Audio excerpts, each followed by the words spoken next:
Hi everyone, welcome back to my next video. Today we're in for a real treat. We're going to meet Mike and Jenny. Hi. Welcome to the channel. Thank you. Thank you. And we're going to see their really wonderful setup. And I think you're going to be really intrigued and inspired by what they've done with their rig. We had a hybrid trailer, and we wanted a toy hauler to haul my motorcycle and play. And I looked at tons of toy haulers. None of them fit my bill. I found them cheesy and not comfortable. So I decided, well, I'm going to build my own. And so we bought the trailer in 2014. Yeah, 2014. And tinkered and stared at it and did a lot of research. Yes. Online research. And so how long have you been on the road? Well, with this unit per se, we've been with it, what, 4 or 5 years? Yeah. But we're not full-timers. We're not yet. Yet. Because we're really enjoying this. This year we're going to be snowbirds. I'm assuming you're both retired? He's retired. No. I'm still You're working. Still working. Yeah. So that's why you're only part-time. Yes. Correct. Yeah. Right. You have to go home. You have your home. And where are you from? Northern Alberta. So you're Canadian. Whitecourt, Alberta. Real snowbirds. Yes. Oh, yeah, real snowbirds, yes. So you were started thinking about this rig in 2014. Yes. And had you already started traveling south? Oh, yes. You've been doing that for a while. Oh, yeah. Yes. I would say 15 years? No. I'd say 20 plus. So you were just in regular RVs then? Fifth wheel or something? No, just a travel trailer.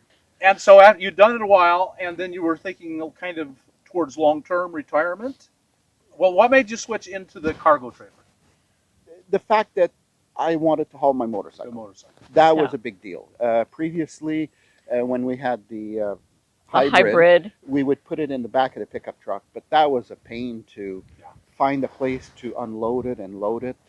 So you said you looked at the toy haulers, which would allow you to load the motorcycle easily, but you didn't think they would work. They would work, but a lot of them too were expensive. I hate to say this, but they're not really well built. They're generally not. They're cutting the corners to save the bucks. Yes. Your kind of whole setup revolved around the motorcycle, so you're really into motorcycling. Yes. We also pull a little tent trailer behind the motorcycle, so when we're heading out, maybe not in the winter coming down here, but during the summer, it's do we take the big trailer or do we take the little tent trailer behind the motorcycle? So I've only seen one other guy who put in his own slide, and that was in a Ram ProMaster. I've never seen one in a cargo trailer, never. Oh. So you did some inventing. Oh, he did. He did. That whole stressed him out a bit because he's like, if this doesn't work out, we're done. Yeah. Well, everyone's so worried about drilling holes for their solar in the roof, and you're cutting out the whole wall. Yes, removing some of the structure. It was just a shell when I bought it. It's a toy car hauler. Right? Yeah. So there was nothing in there. So it's all home built, and let's go take a look now.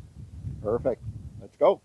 So you kind of built your whole system around the motorcycle. So let's start there. Okay. Wow. It's a 2005 Goldwing.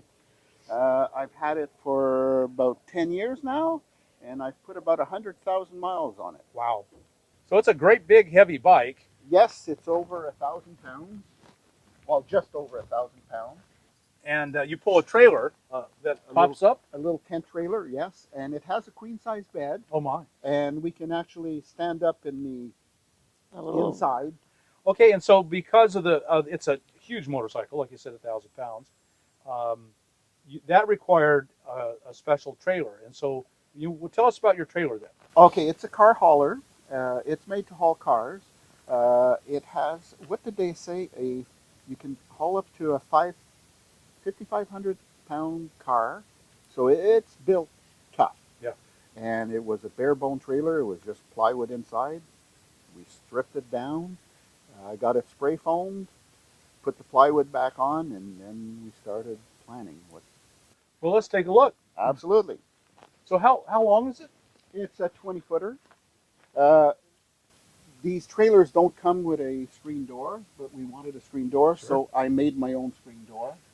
They don't come with windows either, so those we put in. Windows. Did you install them then? The windows? Yeah, all the windows, yes. Oh my, look how big it is in here. with the bed popping out like that, it definitely adds. Space. It's not real space, but it is. What do they call it? Imaginary? No, not imaginary, but It perceived. feels huge. Yes, exactly. So yeah, this was a shell, and like he said, he put in the bed first, which we ended up, because he really wanted the bed like we had with the hybrid. So we started researching to find one. They're expensive. They're like $1,600, $1,800. Yes. And then he also wanted a scissor bed. I didn't know what the scissor bed was at first, but the scissor couch, but that's what he wanted. And near where we live, less than 2 hours away, there's an RV salvage place. So he went, and they were just they had just received a rack, and the bed was there. And I went, oh boy. Yeah. I want his timing was good. And I did have to, because I cut out this humongous hole. That's a big hole. Yes. I reinforced it. I had to build a big metal frame for the roof not to cave in, and also to support our weight.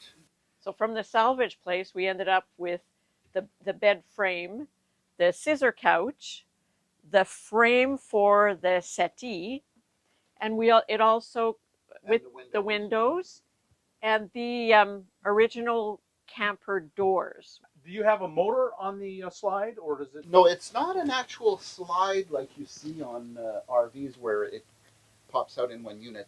It's a hybrid. So it's a tent that once we remove the foam and the stuff, it folds up, and then we just close the hatch. I got it. And we wanted something as well that once the motorcycle was in here, and if we just went, let's say, to a Walmart overnight, we don't open up the bed, that there would be room that we could sit, eat, sleep, and access to the bathroom. Right. Because I was trying to figure out how you got the bike in with it, but if it's just standing there, oh, exactly, then it's not a problem. And the bike comes in here. It's about from there to way Yeah, back here. his ties are, nope, not there. Yeah, it's there. You just didn't Oh, I didn't flip Oh, it. there it is. There's one there, and then two in the back. the back to Yeah. tie the back end of the Cool. bike. So that's his water tank, fresh water. Mm-hmm. Inside where it won't freeze. Yeah, exactly. And then that's his Gray water. gray water from the sink. Mm-hmm.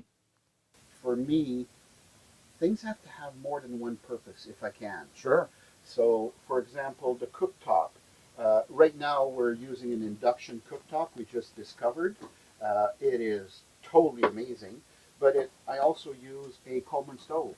Mm-hmm. So, if it's bad weather and the solar can't keep up, we just hook up the Coleman, and then we can cook on the Coleman. Do you have black tanks? No.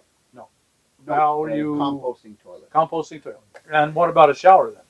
The shower liquid. There is an outlet outside, and we do put a pail, bucket, like a bucket from Home Depot, and the water goes in there. And same thing, we just put a lid on it and drive to the. But again, we don't have to move the unit. Right. Yes, Which it's is only a great. bucket that we haul with us, so it's Yeah. easy to. Let's talk about the fridge then. Okay, yeah. So initially we had this little ARB fridge, and it was a little small, and we were actually planning for this time, these 4 months, and we went. It's gonna hold me we to need a little bit more capacity. So looking at YouTubes and others were doing, I noticed one person built a trailer, and he was 100% on solar, no propane, and he had an actual fridge, and I went, oh, good idea. So anyway, because I have an inverter, I'm able to have an actual fridge, and I did cheat by putting a little light so that when you open it up, you can see at night. So you must have an awful lot of solar. 900 watts. 900 watts is a lot. Yeah. Yes, and I built my 2 LifePo batteries myself, and I have 410 amps of reserve battery. And then cupboard space. So he built this here, and it's got it's like closet basically. Space underneath. Yeah, there's space exactly. under there. There's space under the bench as well. Very, very nice. So there is, and there's sufficient storage, I find. You know, that's always the woman's thing. And then here, this is basically, our drawers for clothes and stuff. And then the microwave. And then this, well, because of the ramp, I thought, well, especially long term, I don't want to be looking at a black wall. No. So put curtains in. Okay, for the heating, initially I had installed a RV furnace, but they consume a lot of power and propane as well. And one of the YouTubes I saw, I said, with a buddy heater. So a lot of RVs will actually add a buddy heater because they don't want to use their furnace. So I went, oh, good idea. My scissor bed, my pride of my scissor. Oh, yes, this is. Just flip it over like that, and voila. Wow, that is easy. Yep. That's the easiest bed I've ever seen. Uh-huh. And then this is where all my magic happens.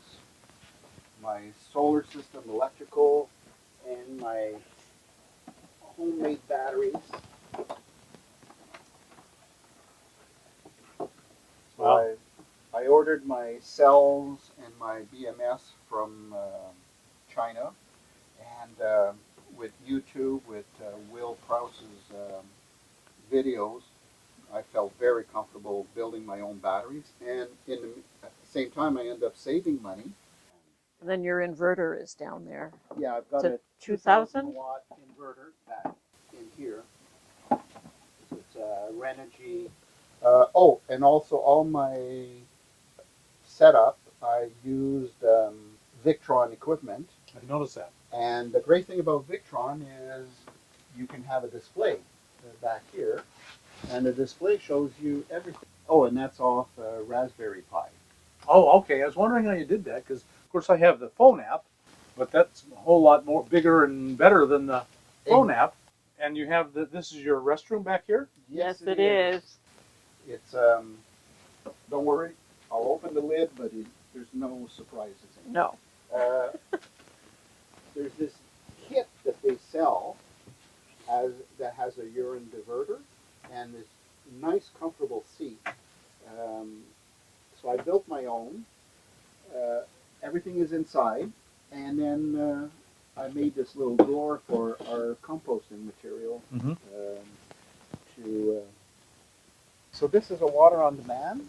It's out of Florida. It's the only one that says that you can use indoors. They look very common to the ones that you find for about $100.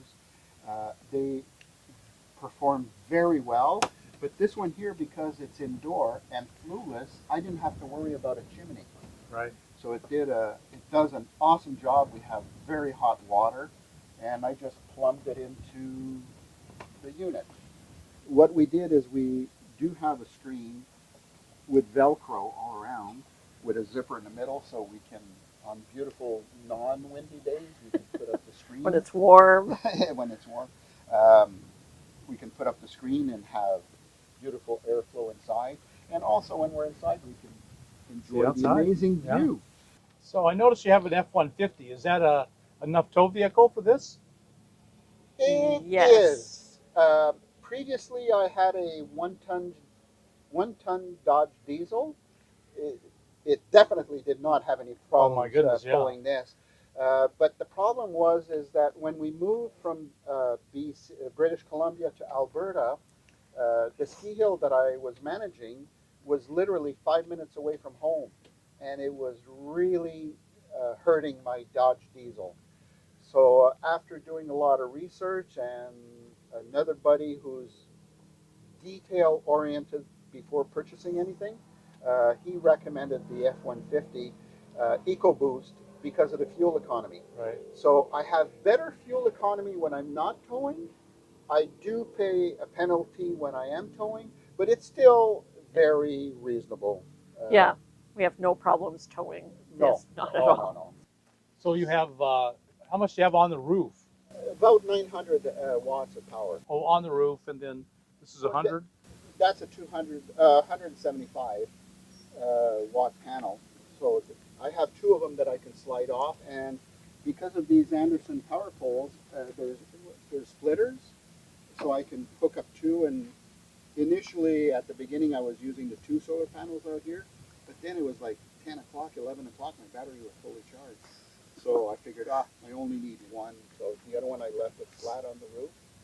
Well, folks, thank you so much for sharing your home and your life with us. I really, really appreciate it. Wonderful, amazing work you've done here. Thank you. Thank you. So, folks, if you got anything out of this video, like us on YouTube, subscribe to the channel, hit that thumbs up button, and we'll talk to you later.